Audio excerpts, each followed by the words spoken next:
الحمد لله على نعمائه والشكر له على توفيقه وامتنانه وأشهد أن لا إله إلا الله وحده لا شريك له تعظيما لشأنه وأشهد أن محمدا عبده ورسوله الداعي إلى رضوانه صلى الله عليه وعلى آله وأصحابه وسلم تسليما كثيرا.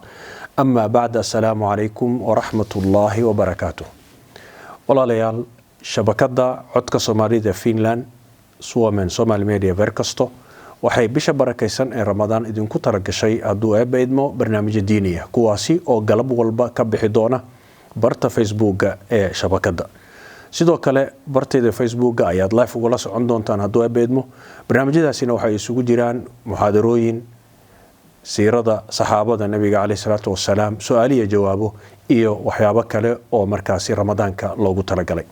waxaa ka horeyn doona labada maalmood ee ka horeysa bisha Ramadaan oo aanu idin soo gudbin doono soo dhaweynta bisha Ramadaan iyo maalinka 12 bisha Abriil oo iyadana aan ka hadli doono arrinka ku saabsan jadwalka salaada iyo sidoo kale soonka ma waxa lagu soomayaa aragti mise waxa lagu soomayaa kalendarka ama falaga. arrimahaas oo dhan waad ka bogan doontaan insha Allah. waxaana barnaamijkaasi uu bixi doonaa galab walba saacadu marka ay tahay 7 fiidnimo saacada Finland iyo tan Soomaaliya, saacada UK ay tahay 5. wuxuu socon doonaa 45 daqiiqo galab kasta, iyadoo aan ugu talagalnay inta dadku ay howlahooda samaysanayaan inay casharadaasi ay ku qaataan insha Allah. ballanteenu waxay noqon doontaa galab walba iyo xilligaasi.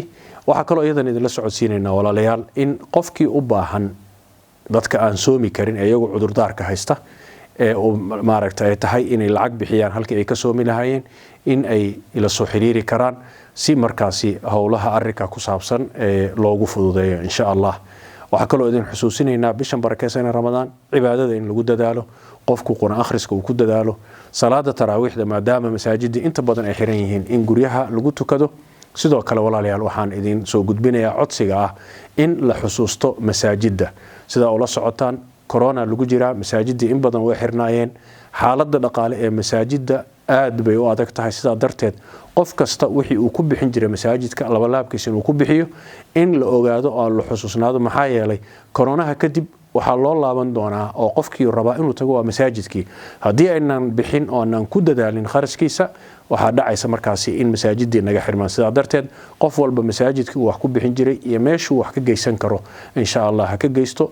ballanteenu waa bisha Ramadaan iyo barnaamijyadaasi aanu idin soo gudbin doono. shaashada ayaad kala socon doontaan insha Allah meelaha sida tooska ay uga soo galayaan. wassalaamu calaykum waraxmatullaahi wabarakaatuh.